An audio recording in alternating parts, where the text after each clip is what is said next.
Today on Spotlight on the Arts, entertainer, songwriter Ray Cardwell.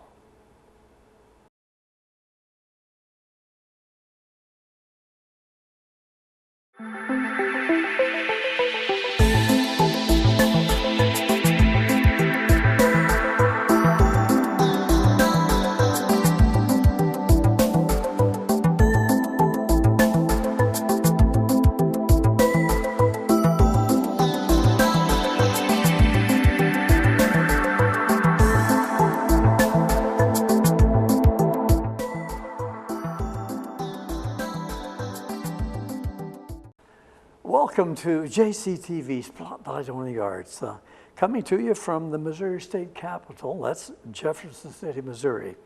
I'm your host, Rick Jey, with a special guest today, taking his time out to join us at the round table.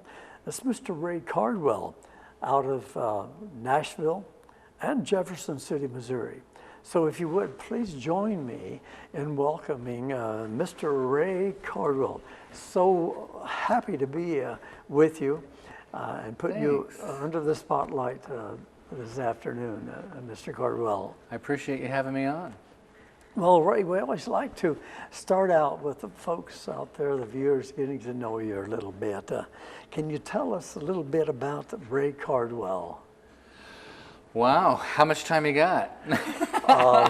We've got all the time. We can cut if we have to.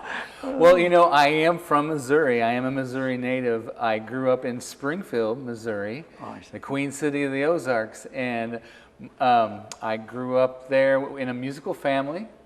My dad had one of the first shows in Branson, and my two sisters and I were in the band with my mom and dad, and I started actually singing on his show when I was 5. So I've kind of, you know. And what was the name of that show? I might remember that. Oh, well, it was Marvin Cardwell and the Ozark Country Boys. Oh, okay. And they performed at a place called Jesse James Confusion Hill. I see. And there was an old fort, and we would play on Friday and Saturday nights, and it cost 25 cents to get in. Oh my, times have changed. A lot. Such great productions even back at that time. Yeah, well. In Branson, the very beginning years. Exactly, when there's a 2-lane road trying to go through. Right. There was other, the Ball Numbers were there, the Plummer family. The Plumbers. The Presleys, and Foggy River Boys were there. So we were the 5th show, and somebody had offered to build my dad a theater, and he said, no, I think it's saturated. I see. Oh my. Mistake. Well, maybe. You know, whenever the big names came in the 80s, all the mom and pop shows kind of went on the wayside. So we went to Silver City and performed at Silver City for several years there. And and I love Silver City. It's kind of my second home, you know. So I think it was a good move. My sisters and I were kind of angry at first, you know, but Dad knew best. Yes, it sounded like it. Yes, his foresight. That's right. That's great. And so, and then you moved on somewhat. Schooling, I know you have a great background in schooling. You want to talk about I did. Well, I was on the 25-year plan. I see, yes. And I started out, you know, right out of high school and went to Drury University in Springfield, and I went there a couple years and met my future wife, Leanne Warden, who is from Jefferson City, and that's what brought me here to this area. And then I finished up. I got my degree here at Lincoln University on this campus. On this campus. So this is like old stomping grounds to you. I know this place well. I see. No further questions on that topic. Oh, great. And so a degree in, or did you reach the degree? I did. I have a degree in liberal studies. Liberal studies. Yes, with an emphasis in music and education. I was hired by a local Catholic school, Helias High School. Yes. I was hired after my sophomore year to be their music director, and I ran the choir and the band program. And you didn't have to have a degree Yes. to teach at a parochial school, so I went to part-time, and I just took my quickest way to get a degree. And but boy, I mean, when they had the music degree program here, it was really great. You know, I worked with Mr. Mitchell and Mrs. Mitchell and Dr. Robertson and Dr. Hauser, and just had some great memories there. I actually sang with the Lincoln University Vocal Ensemble, they called it Love Ensemble at Carnegie Hall. Oh my! Yeah. So that means some great opportunities there. Yes. Oh my! That is it's great. That I guess you saw my lead-in question. That you really got into it with both feet. Thank you. I did. Yeah. You know. That's great. Well, so you've got a great background, a great foundation, and that's what we want to talk about today. You know, it takes a foundation. It just doesn't happen. We're going to get into further discussion on that in just a few seconds, in fact. Well, I guess if you could then, I guess I want to ask the question how you became inspired to be an entertainer, just from mom and dad's, shall we say, molding? Well, yeah, the influence was there. And at age 10, I was handed a banjo and was told to learn how to play it. So, like it or not, that's how I grew up. And some people would say it's a blessing. Some people say it's a curse because that's all I know how to do. I see. So actually, at 10 years old, what did it feel like? That, well, mom and dad's entertainers. Did you want to be a part of that, or would you rather go out and play football or baseball? No, I am not the athlete. That would have been great if I was, but no, I liked the camera and the limelight, and then I had to work really hard because I think that I was just in the band because I was the little brother that was cute. Little guy. Yeah, I wasn't really very good. I see, but the viewers tolerated you. Yes, they did. I know how that goes. Yeah, but it was just what was expected of me, and really I can't imagine being raised any other way. Right. Well, do you have? I know you have been opening for different groups. Do you recall any past shows? Or the bands, the performances of the past that stand out in your mind and heart? My! Well, there's numerous. I'm just very fortunate for the opportunities I've had. As far as big names, I warmed up for Alison Krauss several times. I see. You know, she's sweet woman, and what a talent. You know, right, and yes. Warmed up for. And I cut my teeth in the '80s. Yes. So I am a new waver. I'm not a metal guy. Mm-hmm. I'm a new waver, and I warmed up for the Romantics. That was another band that was Romantics. really big. Yeah, they had "What I Like About You" was their big. Yeah, I played with a band out of Springfield called Ray and the Guns. Ray and the Guns. And we were heavy rockabilly, let's say, and they enjoyed it so much they asked us to finish out the tour with them through the Midwest, and that was and it was fantastic. You know, they had the big tour bus, and we pulled up in the beat up van. But you know, sure, yes. But they were really nice guys. They were great guys. I lived for a time in Hollywood, California, with a band called Resonance that was out of Springfield, and I got picked up and asked to play with another band there, a guy named Jack Lee. And he wrote for Blondie, Pat Benatar, and Neil Young. And that was just happenstance. I mean, I was 19. The Tide is High. No, he didn't write that one. He wrote Hanging on the Telephone. Oh, Hanging on the Telephone. Yeah. And he had played with a power pop band. That's what we called. Well, you were around. You remember what it was like. Definitely. That's what we called early punk, was power pop. And, and they were called the Nerves. And they were really big, and that was, that was just circumstances, and and I don't know. Gosh, there's so many I could go through. I see. I can remember. I played with Jesse McReynolds, who is the oldest Grand Ole Opry member, living member, and he just turned 91. And I played shows with him at the Grand Ole Opry and at the Ryman. So anytime I could do that was fantastic as well, and Jesse was just a fantastic man too, a pioneer. Oh yes, great. Yeah. So you've been with shall we say, with and among those performers that we look back on now, shall we say. So many I recognize that you're mentioning, but it's your life and your show, so I don't want to get off track here. Well, what then your type and choice of music now, written and performed? Well, I am playing bluegrass and Americana is what I'm playing, and it's, or I could call it aggressive bluegrass. It's got some drive to it. Aggressive with quite a few little hooks, probably. Yes, yeah. And my voice is a little more blues, than folky bluegrass. So I mean, that's just the way I sing. And sounds like a great blend. well, thanks. It's been a lot of fun, and I signed with Pine Castle Records. Nice. I was the music director just down the road here at Fatima High School in Westphalia, Missouri.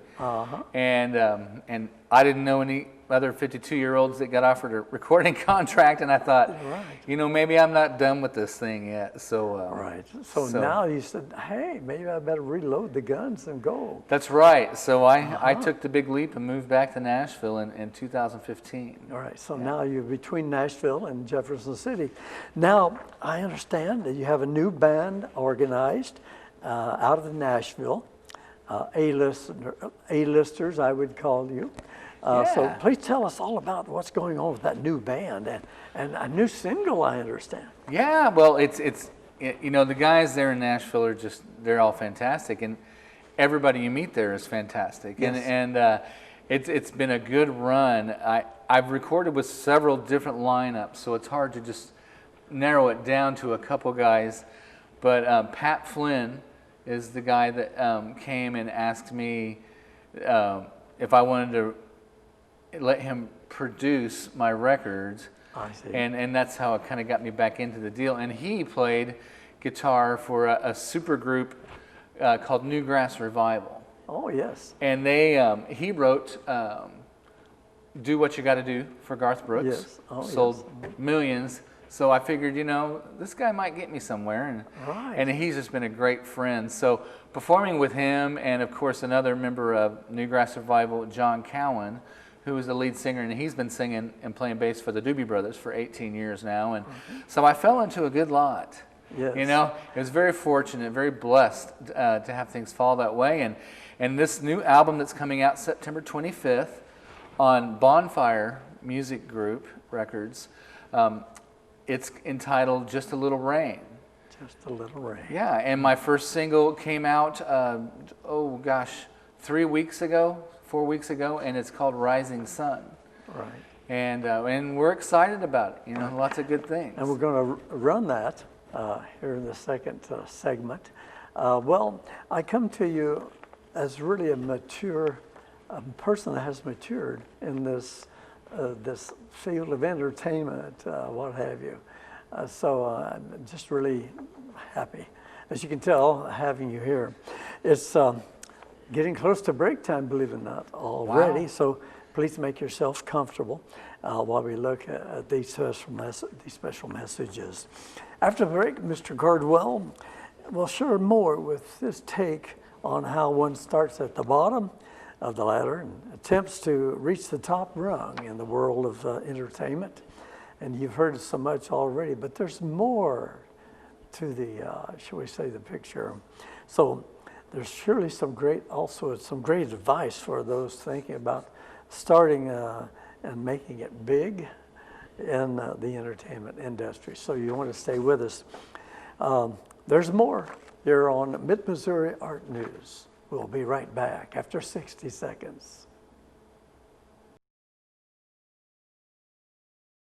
The Jefferson City Salvation Army is located just off Missouri Boulevard on Michigan Street. There you can find gift and many useful items. Support the Salvation Army by purchasing gifts and clothing and stuff at the thrift store. You can contribute by dropping off clothes and household goods. Your donations help support the homeless shelter right here in Jefferson City. Remember, the Salvation Army thrift store is at the end of Michigan Street off Missouri Boulevard. Support the Salvation Army, and if you have questions, call 573-635-1463. That's 573-635-1463. Support the Salvation Army right here in Jefferson City.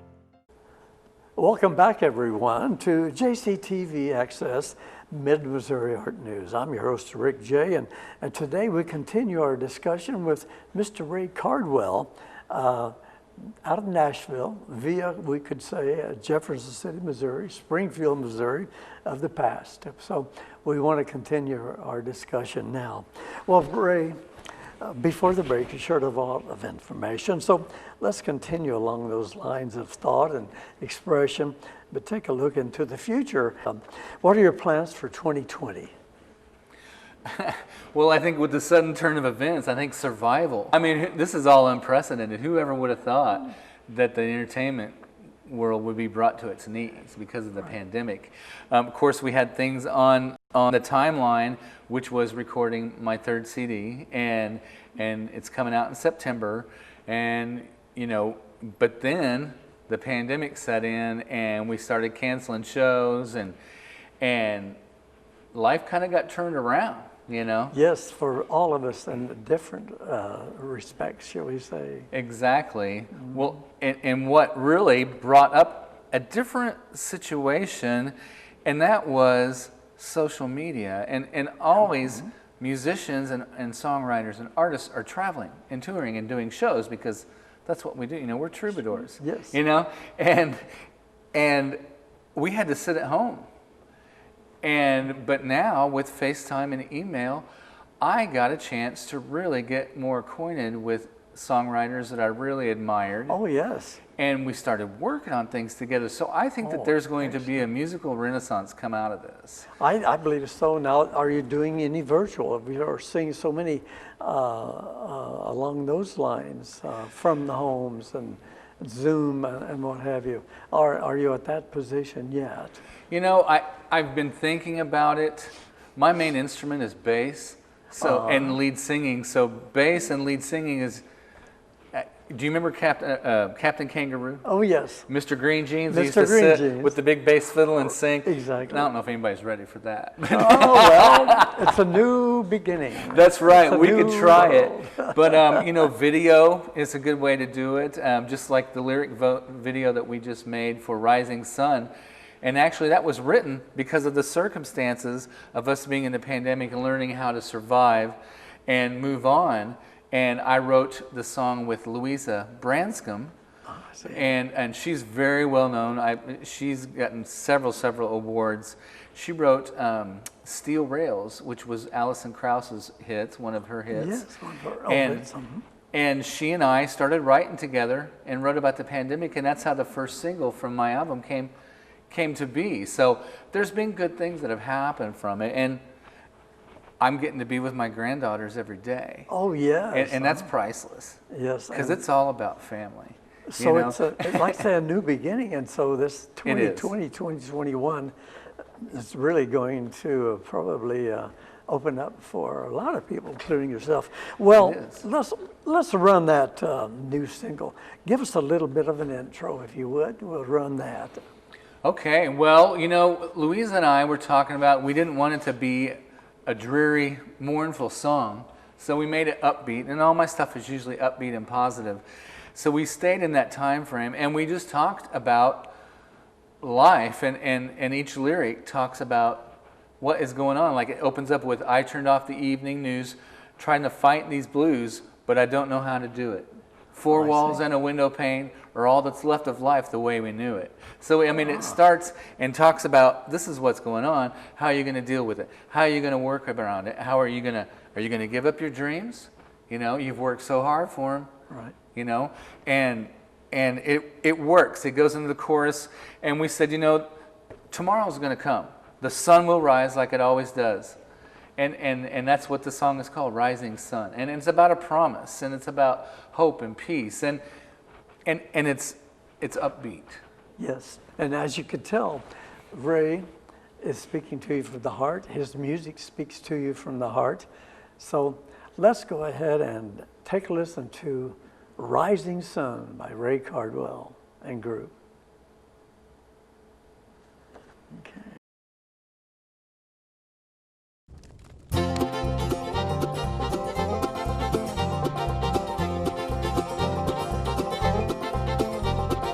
I turned off the evening news. Gotta fight these blues, but I don't know how to do it.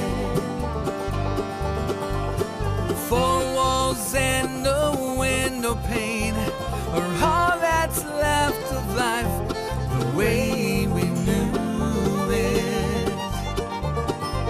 Another day unfolding like a dream out of control. I am falling. Suddenly it's all so hard, but deep inside my heart a voice is calling. The sun will rise like it always does, like a promise from the Lord above. A new day and a hope of peace. In my heart I believe that the rising sun will set us free.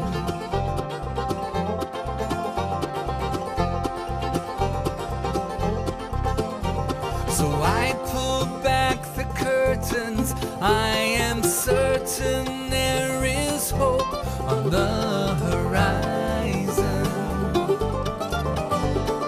I might lose my direction, still I know my imperfections are forgiven.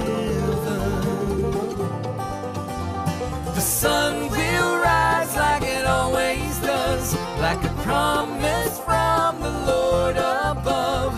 A new day and a hope of peace. In my heart I believe that the rising sun will set us free.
Like a promise from the Lord above. A new day and a hope of peace. In my heart I believe that the rising sun will set us free. That the rising sun will set us free. That the rising sun will set us free.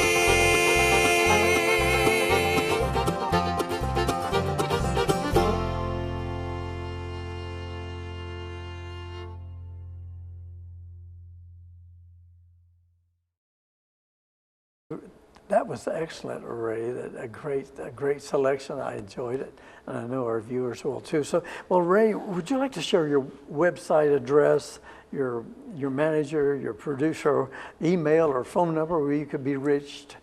Sure, Rick. RayCardwell.com is my website, and of course, I'm on all the social media. If you look at the Ray Cardwell, I usually show right up, so that's what you got to look for. But there's lots of stuff on there. You can go to Pine Castle Records or Bonfire Music Group. That's their sister label. So you can find me there. Excellent. And you can listen to Sirius Radio plays me a lot. So if you call and request it, I'd appreciate that. Yeah. Bluegrass Junction is the station that plays me Bluegrass. Oh, yes, I listened to that recently. Do you? I just happened to tune into it on Sirius. Yeah, it's a great station. It really is, yeah. It really is. Well, super. That's how to get a hold of Ray. If you have any questions, see where he's going to be booked and how his future is going. We'll touch base again in the future, we hope, in a few months or another year, and find out how things really have panned out for him here in this year, 2020 and 2021.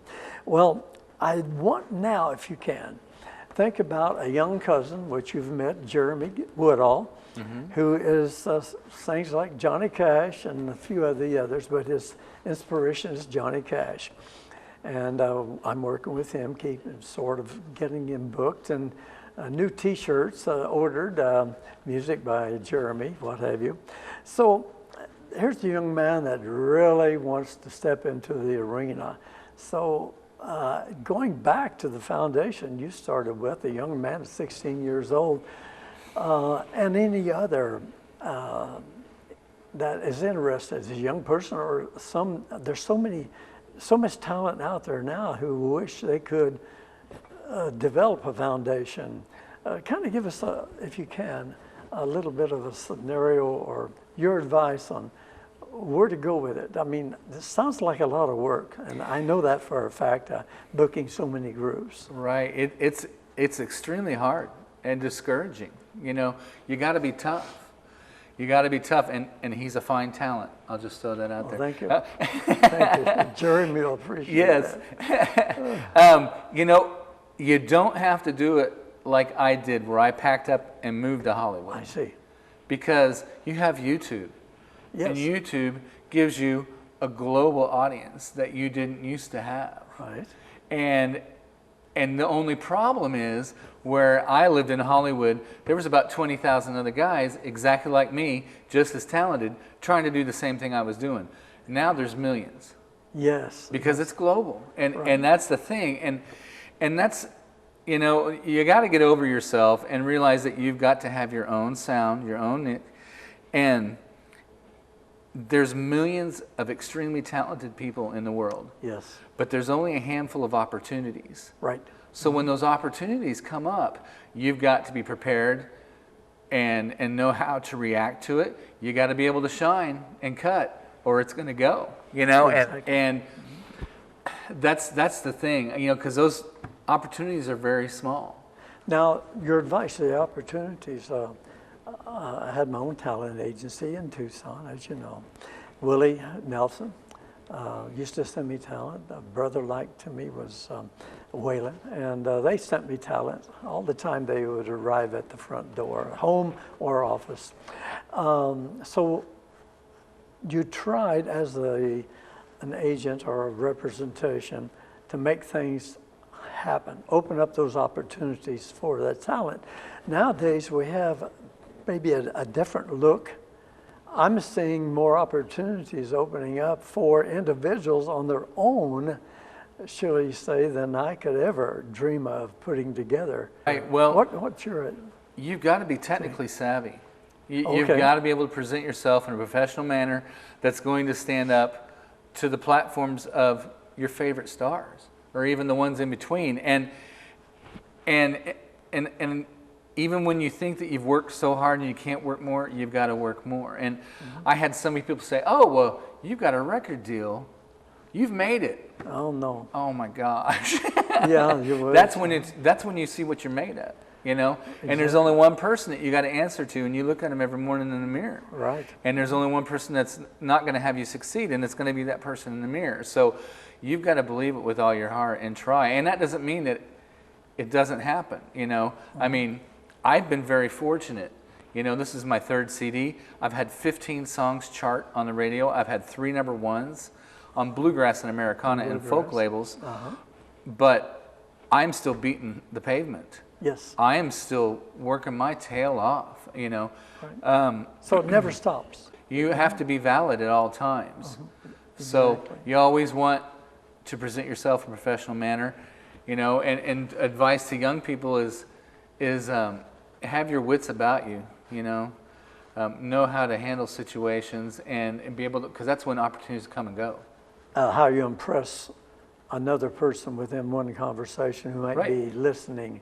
Right. Also, you have to be able to perform and present yourself at 110%. Right. When you get your shot, you got to be able to shine. Exactly. Yeah. Well, that's great advice, and we'll pass that on to everyone here through JCTV, Spotlight on the Arts today. Well, Ray, we're just about out of time, it looks like. So do you have any closing words you'd like to pass on to the viewers?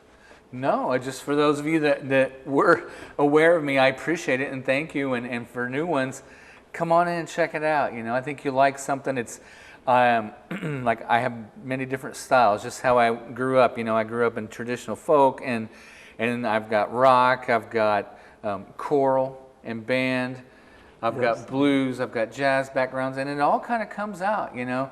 I'm just a potpourri of Americana. Exactly. So give me a chance and listen to it and tell me what you think. Oh, excellent. Well, thank you again. Yeah. I'm so happy to have the spotlight on you today here. Thanks for having me, Rick. I really appreciate it. Okay, thank you. Well, that's a great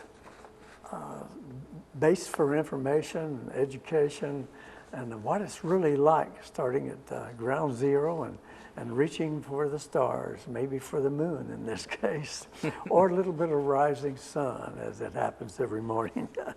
So I want to thank the viewers for watching Mid-Missouri Art News. It's been really an inspiring interview with Mr. Cardwell.